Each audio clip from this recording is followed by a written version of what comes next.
1,000 better 1,000 stories. better stories. 1,000 better stories. 1,000 better stories. You're listening to 1,000 Better Stories, the Scottish Communities Climate Action Network's podcast sharing stories of community-led climate action in Scotland to help us all imagine the better and fairer future and transform what we think is possible.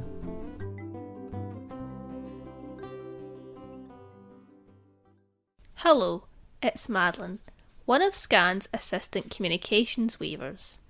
This week, we're sharing an episode from the Transition St Andrews podcast. This one-off story focuses on the reuse and repair initiative and its positive impact within the community. It encourages students, staff and local residents to ditch throwaway culture through sharing and repairing items. You can find out more on their website, which is linked in the show notes.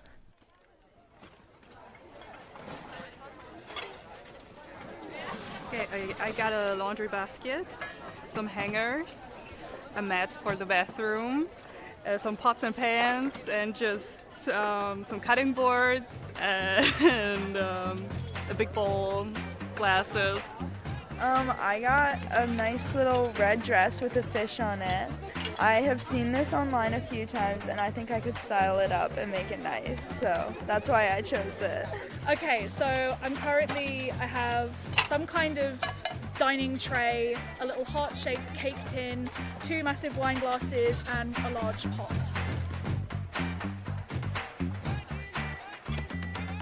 This is the sound of the big giveaway.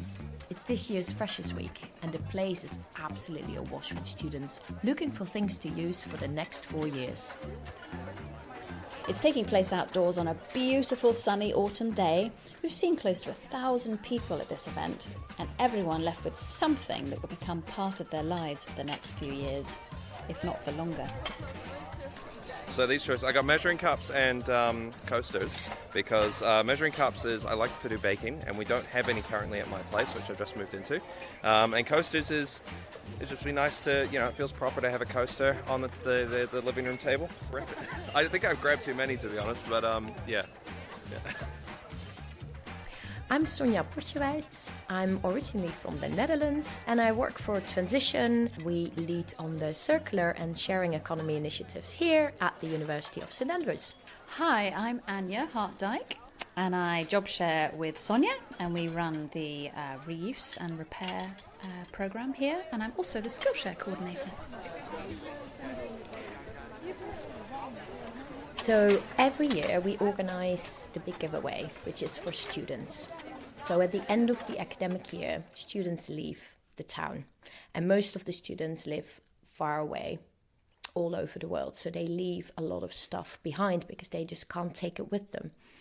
Really, really good quality stuff. So rather than throwing this away, we collect those items from the halls and bring them to our reuse store.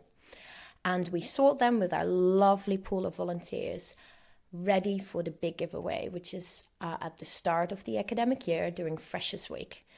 And we put all the items outside. So we're talking about clothes, electrical items, kitchen, bathroom, books, bedding, pillows, you name it. We have everything apart from large furniture. We put it all outside, and then for the day, students can come along and take what they can use for the new academic year, for the halls where they stay or the private accommodation where they stay. So rather than going to the shops, come to the big giveaway and you get the most amazing stuff. And at the same time, you participate in the circular economy. You do something really good for the local community because you support localism, but also globally because you help reduce waste and therefore all the other issues that we tackle like climate change. So you do something good. just because these were things that I wouldn't necessarily been able to fit in all of my stuff, and just things that I saw and impulsively thought, why not? Because they're cute, they're free, and they're fun. And also, all this stuff doesn't have to go to the landfill now. Like, for instance, I have this wonderful leather backpack right here, but the zipper is broken, and so otherwise, I guess it's not in the best shape, but I know how to sew and stuff like that, so I can just reattach the zipper, and like, I'll have to do some seam ripping, but it can be done, and it's a perfectly good, genuine leather, I think, backpack, and it just needs a little bit of touching up, and so I really think that it's great that these things are able to go a second chance, So this year we had around 1,000 students queuing. Amazing, all standing, talking. It's a social event as well, they get to know each other in the line and talk about, new year, are you excited? And then they come and walk in and they just take the pieces that they like and need. And then they come and see us at the end. So what we do, we weigh the items, so we record the kilos. That's 1.8. If you don't mind, we just weigh it. And household. And if you buy this new in St Andrews in a shop, what is the value? Great. So that way we can sort of roughly say how much waste we saved from going to landfill. And we weigh the bedding, because that's a big thing, throwing away bedding, all the resources, the finite resources that we use to make bedding. So we weigh the bedding for kilos as well, so we can calculate roughly the carbon footprint saved from the bedding. It's a really fun event, and everyone always goes away with something, and some people go away with a lot, which we love. And it's brilliant because you're reaching lots of new people. A lot of incoming new freshers come along, can't get over the resource that is reuse. And then we tell them, and we said this on repeat, we became like broken records, but that we're open every Monday and Friday lunchtime, and people are like, what? This isn't just a one-off, and it very much isn't a one-off.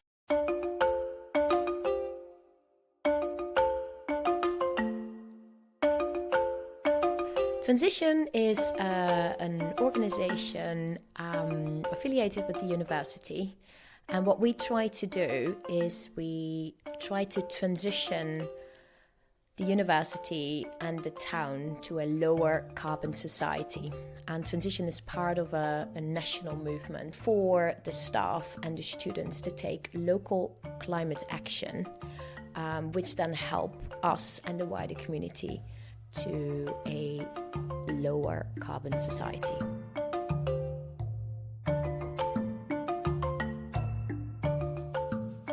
So we have several streams of work. We have our reuse store that is full of donated second-hand items. We have a lot of footfall, and we work with a lot of community groups and charities. We also do active travel, and our colleague Heather works on that, and she supports people by repairing their bikes for free, doing bike rentals, and encouraging people to try out cargo bikes where you can transport your stuff around town on 2 wheels. Very cool.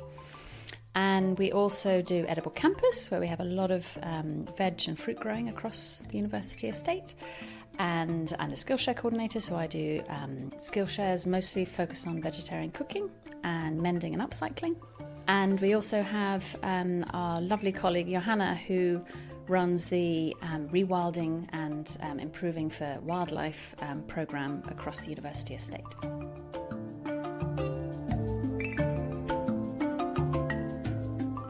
This movement of positive change, all the programs that we do, it attracts such lovely, lovely people across the university and town. And working together collaboratively on those projects, feeling that you make a change, knowing that you make a small change, it just feels good, and it helps you, that helplessness that you sometimes feel when you listen to the news about all the global issues that we face, from climate change to biodiversity loss, pollution, also the inequality, and everything is interconnected as well. It's such a complex problem. Doing small things within the community, like you make a difference and it feels good.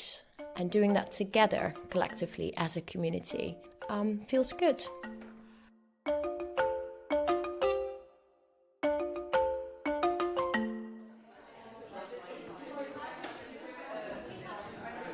I do sewing, and I do jewellery repair. So I've got my overlock with me, and I've got my sewing machine. So basically, if If it's sewing, I can fix it. If it's jewellery, as long as not stone setting, I can do it. So I have a collection of what is referred to as jewellery findings. So I've got chain, I've got jump rings, which are the little rings to attach things. I've got earrings, I've got earring backs, I've got earring loops, I've got pins to make earrings from, all the kind of bits and bobs that you might need. And as well as that, I also have a load of pliers and wires and glue and tweezers and just a whole range of bits and bobs that you might need, depending on... You never know what's going to turn up, so you never know what you're going to need. This is the Repair and Advice Cafe. It's early evening and we are in the local hall in St Andrews. Around the perimeters of the wall, fixers and menders sit. Some are sewing, some are fixing electrical goods, and some are sharpening knives. That's our first knife. That one is reasonably sharp. All the rest are more dull, and of course a dull knife is more dangerous than a sharp. So I'm sharpening Jo's kitchen knives for her. She's brought a selection of unserrated knives for me to sharpen. Well, I learned how to sharpen knives because I like doing a bit of woodwork at home. So I had some whittling knives and a few axes, but I couldn't sharpen them.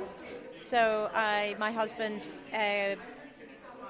decided to get me some sharpening stones for Christmas a couple of years ago, and then since then I've just been sharpening my own tools and sharpening other people's tools for them.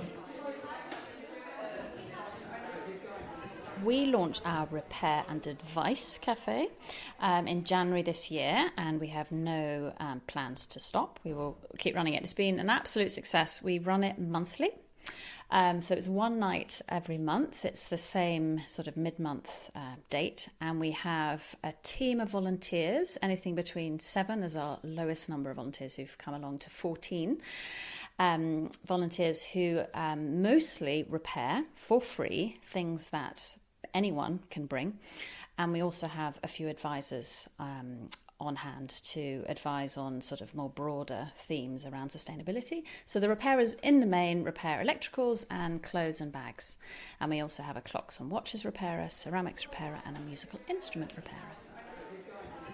So basically I think it's a second-hand like school uniform thing, and this little cardigan is missing a button.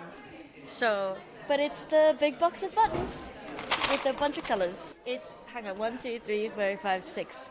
It's 18 container, like a toolbox, but instead of like nails, it's full of, what's that? I'm trying to fix this pocket. It has a hole in it, and I actually bought it today. I just taught him how to do a blanket stitch. Darn it, great. I mean, she fixed like other holes from. I messed it up, I think. Oh no, don't worry. Actually, if you like did this is a whip stitch. It's not bad. You could just kind of like shuffle and then poke it back through. Yeah, dude, this is really fun actually. And I also like the idea of just fixing things and not just buying new ones straight away, because they have sentimental value. I just like it more. It becomes my favorite. So I got involved really because I just love the idea of a community coming together to preserve things for the future and not throwing them away. What a brilliant idea. I mean, to take things that people could potentially throw away and fix them, without the difficulty or expense of having to go to a shop and then be told that, it's unfixable or whatever.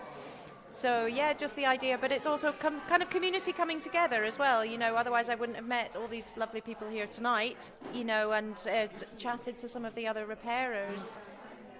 Exactly, that's what the Repair and Advice Cafe is. It's just not a space for repairs, so to come there and get an item fixed, which, yes, that's great, and that's why we do it, but it's the social aspects of it that is equally important.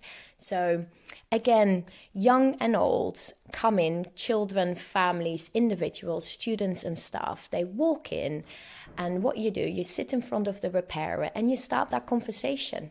It's the conversation, it's a space of conversation, learning and community building. Oh, do you know, January, I'll never forget it. It was just the best way to start this cafe. This lady came in, a local lady, and she was on the verge of throwing away a very high-value kitchen mixer. And she came and she said, I brought it. I feel like I should try, but yeah, not expecting this to be fixed. And it was a fuse. A fuse needed changed. And this fuse cost £3.99, right? And we're talking 200 plus in terms of value of mixer. She was just thrilled. She loved it more than anything. You know, it just speaks to the skills that we don't have anymore. Sometimes we get things in which are just a fuse replacement or a tap on the side or soldering a joint, and they work. But, you know, I fix everything. Try to. And then usually my partner says, hang on a minute, you spent so much time on this, don't get distracted. Well, we're driven by the consumer society in the sense that, the next model coming along, just buy one of those. And people also, it's interesting, the DIY chains have complained of the lack of customers because kids are growing up now not knowing how to fix things because maybe their fathers or their mothers haven't passed on that ability or their desire to do it. But people can learn, absolutely. I mean, hopefully that's what we try and do. We try and teach people, well, it's quite a simple fix. You can actually go and do it, you know. After the Second World War, we had to rebuild our country. So economists came up with this idea, you know, we need to buy. For decades, we are taught that consumerism is the right thing. And I think we still have that mindset, although it's changing. And therefore, it's a great opportunity now as communities, as a university, as individuals, to start thinking about how we can change the mindset into a more sort of reuse and upcycle and repair mindset. We all know that after your phone breaks up after 2 years or a kitchen appliance breaks, what we do is we bring it to the recycling center and then we buy a new one. So why not? It breaks, go to a repair cafe. So it's that mindset. So we need to change people's habits and mindset so that it becomes a daily thing, a daily routine. And that's so exciting about what we do. We know it's still niche, but people know there is a problem. We have a waste problem. The wasteful status quo is something that we can change, and it will have a social impact, an environmental impact, and also an economical impact. It can bring back resources into the community and skills into the community, which are valuable. So there's a lot of opportunity, and that is so exciting. That's why we do it. And what you were saying, Sonia, about like these cafes and Skillshares and so many of our events, they bring these different generations of people together, different cultures together. And it's, you know, it's shifting baseline syndrome, where you think everything that's happening now is how it's always been, right? Because you don't have any personal perspective. But you start meeting people of very different generations and from very different cultures, and then you start going, oh, okay, things could be different. Oh, they used to be different. So it makes it much easier, thinking about behaviour change, to get somewhere different, to change things, because there's precedent. There aren't many spaces where this kind of exchange happens. If you think about it, people are too busy. People are overstretched. But you come to a repair cafe, you carve out the time because you have something that needs fixed and you've decided to prioritise that. And then all these other things come out of that exchange. So I'm the Skillshare coordinator, and we run ad hoc Skillshares, mostly focused on cooking, vegetarian cooking, vegan cooking, and repairing and upcycling. And they're almost always free. Where we do have a small charge, we're trying to support local artists and entrepreneurs. So they're all volunteers, except in the case of local entrepreneurs we're supporting. And they come because they have a skill which they've honed over several years that they want to share. And the beauty with these things is, when I first started this job 18 months ago, I thought the main beneficiary in these scenarios was the customer, the person coming to learn a new skill. But it's a close call. I think the main beneficiary is the volunteer. They get a lot out of it, and I know that. They tell me, but they also keep coming back. So first stitch, a straight stitch, is just in and out, in and out, in and out. You could go down, pull it out, come up, pull it out. You could do that. Or you could just start and go all the way across. What I like to do for my future self is give myself a nice long tail so that when I'm done and I go to weave in the ends, I'm not fiddling with something that's too small anyway. Okay.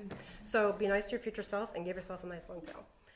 If your yarn So we have a visible mending Skillshare this evening, and Catherine, our lovely Skillsharer, she's relatively new to transition, and she learnt how to visibly mend, which simply means mending clothes where you can see the mend and you make it beautiful. And if you look this up online, you'll be blown away by some of the creativity out there. And we've got a small group coming. We're going to be meeting in the main library in town, the public library, which does get footfall, of course, but could always do with a bit more footfall. So hence locating it there. We move locations for our Skillshares, and we move our locations for our repair cafes, just to open up the town, open up the spaces to community, so that people see more of their local town and feel more pride in it, which is really cool. Also above where the top of the hole is.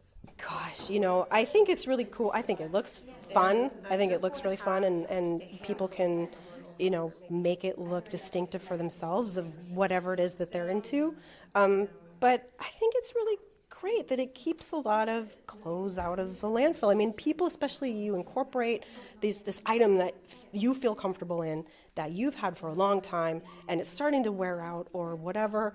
You got it from your mom. It's just your favorite sweater. It's, you know, it's the things that make you feel comfortable and make you feel good. You feel comfortable wearing it. And it's nice when you can extend the life of that garment for longer. That's what I really like about it. And I like that you can do it in a creative way that's like, this is my favorite thing, and it's even more me because I did this thing to it. I just really like the way that it's a community thing, passing information down through the generations, and I really just hate to see a lot of that get lost, because now we have so much fast fashion, and I can just go buy for £4 or whatever, and you know, and just being able to extend the life of something that means something to you, getting together with people, exchanging that information, it's a valuable thing that I think we don't have a whole lot of anymore. We don't have a whole lot of it anymore.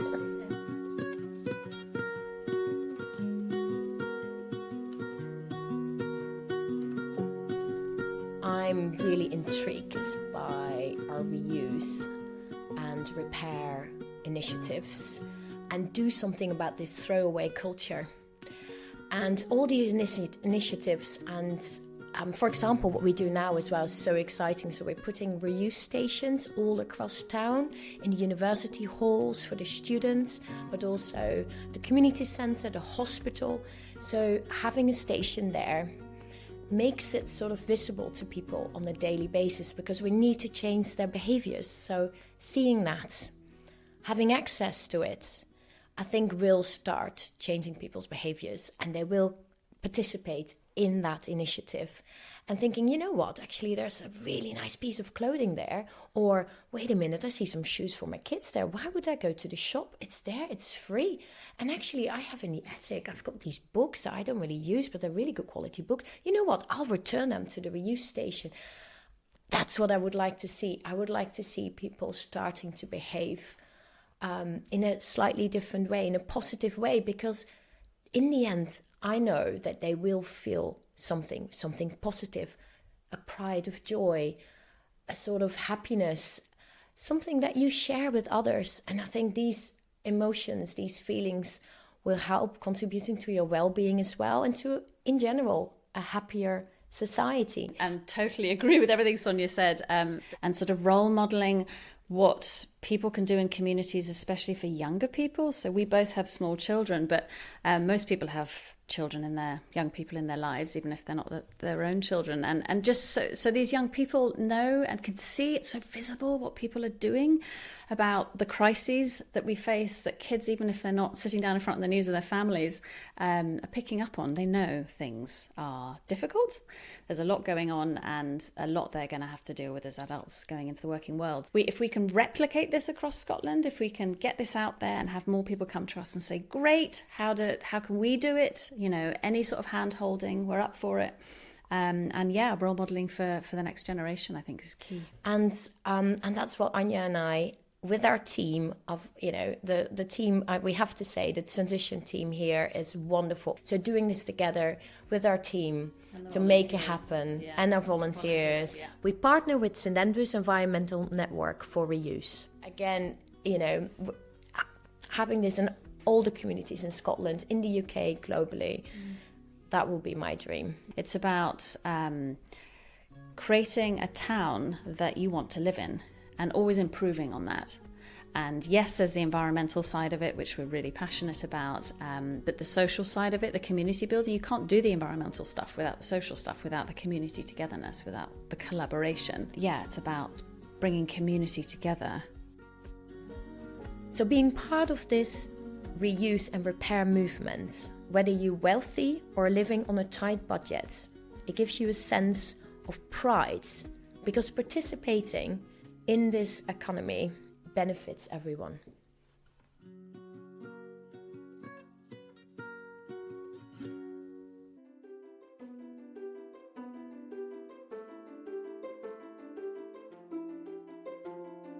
Thanks for listening. If you enjoyed this episode, please give it a like and share it with others. It'll really help us reach a wider audience. If something exciting is happening in your own community, be sure to let us know so that we can help you tell your own story. You can drop our story weavers a line at stories@scan.scot. It's scan, SCCAN, .scot, SCOT. We also offer training and mini grant support to community storytellers.